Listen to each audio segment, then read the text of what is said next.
This is very different from Wackenroder, who wrote in 1795, music shows us all the movements of our spirit disembodied.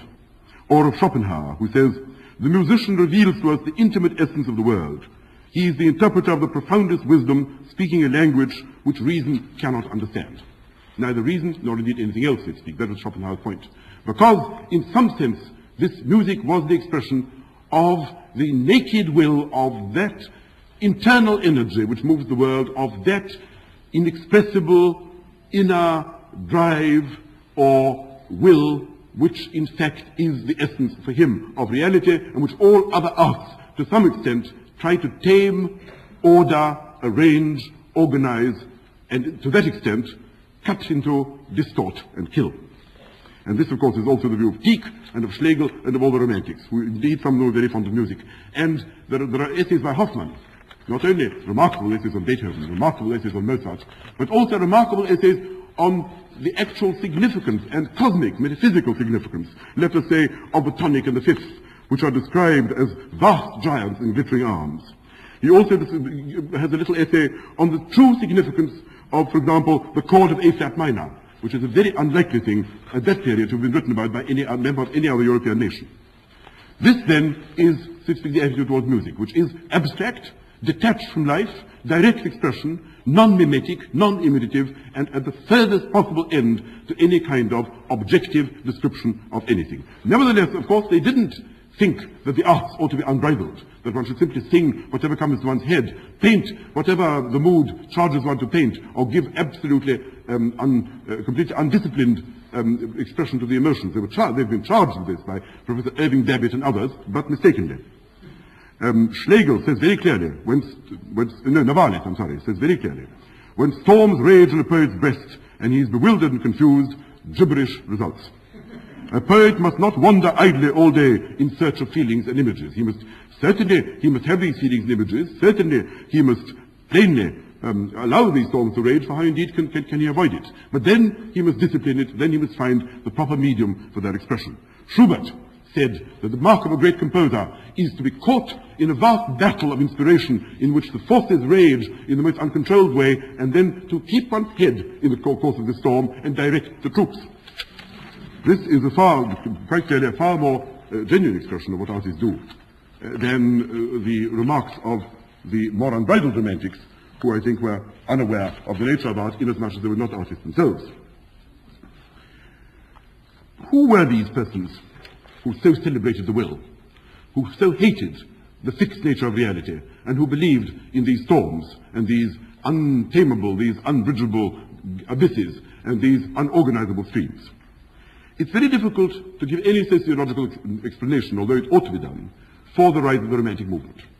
The only explanation that I've ever been able to discover is by looking at who these persons were, particularly in Germany. And the truth, of course, is that they were a remarkably unworldly body of men. They were poor, they were timid, they were bookish, they were very awkward in society. They were easily snubbed. They had to serve as tutors to great men. They were constantly full of insult and oppression. It's clear that in some sense they were confined and contracted in their universe. They were like Diderot's description of the bent twig, which always jumped back and hit its bender, so to speak. And that is, I think, what is on the whole true of these Germans. There was something perhaps about Prussia, where most of them came from, about this excessively paternalistic state of Frederick the Great, about the fact that he was a mercantilist and therefore increased the wealth of Prussia, increased her army, made her most powerful and rich of all the German states, but at the same time pauperized her peasants and did not allow sufficient opportunity to most of her citizens. It is true, too, that these men, most of them children of clergymen and of civil servants and the like, received education which gave them certain intellectual and emotional ambitions, which, in view of the fact that too many jobs were perhaps held by persons of good birth in Prussia, where social distinctions were preserved in the most rigorous manner, because they weren't able to obtain full expression of their ambitions, did perhaps become somewhat frustrated and began to breed fantasies of every possible kind. There is something in that. At any rate, it seems to me to be a more reasonable explanation that this should have been the case, that men of a humiliated kind, excited perhaps by the French Revolution and by the general overturn of events, should have given rise to this, than the theory of Monsieur Hautecoeur, who thinks that the movement really began in France among ladies and is really due to the effect upon the nerves of the consumption of too much tea and coffee, of corsets which were too tight, of cosmetics which were poisonous, and of other means of self-beautification which had physically deleterious results.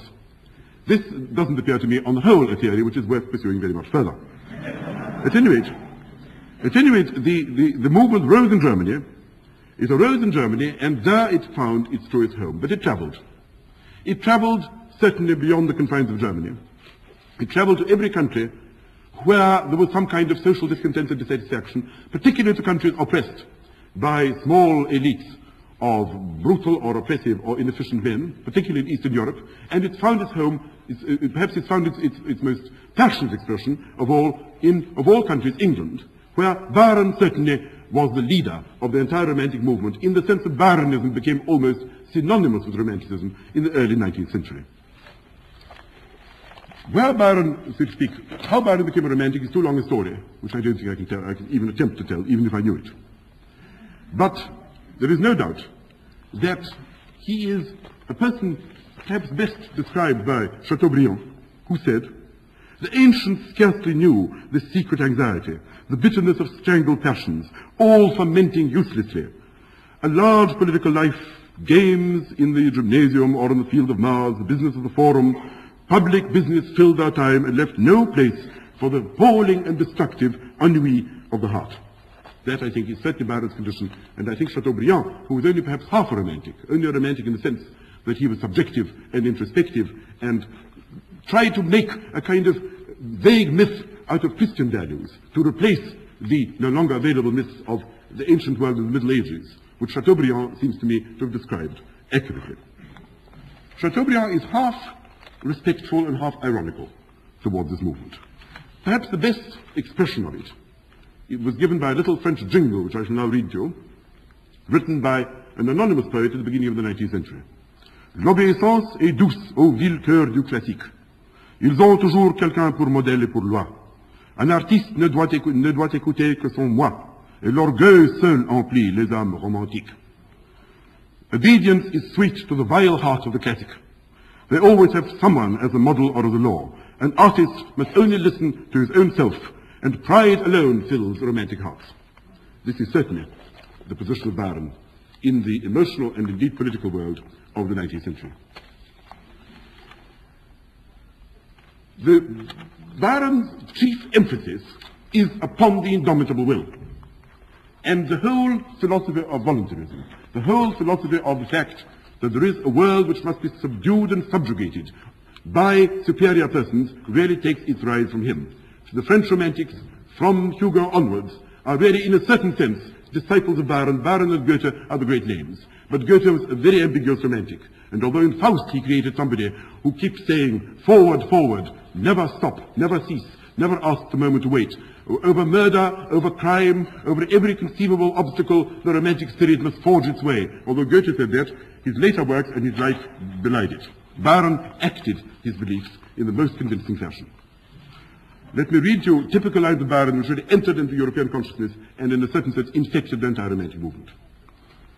Apart he stalked in joyless reverie, with pleasure drugged he almost longed for woe, and e'en for change of scene, and e'en the shades by which he means death. There was in him a vital scorn of all, he stood a stranger in this breathing world. This is the typical note of the outcast, the exile, the Superman, the man who cannot put up with the existing world because his soul is too large to contain it, because he has ideals which in some sense presuppose the necessity of perpetual, fervent movement forward, which is constantly confined by the stupidity, the unimaginativeness, and the flatness of the existing world. Therefore, the career, the lives of Byronic figures begin in scorn, pass into vice, from there to crime, to terror, and to despair. That is the ordinary career of all these Jaurs and Laras and Cains who fill his poetry.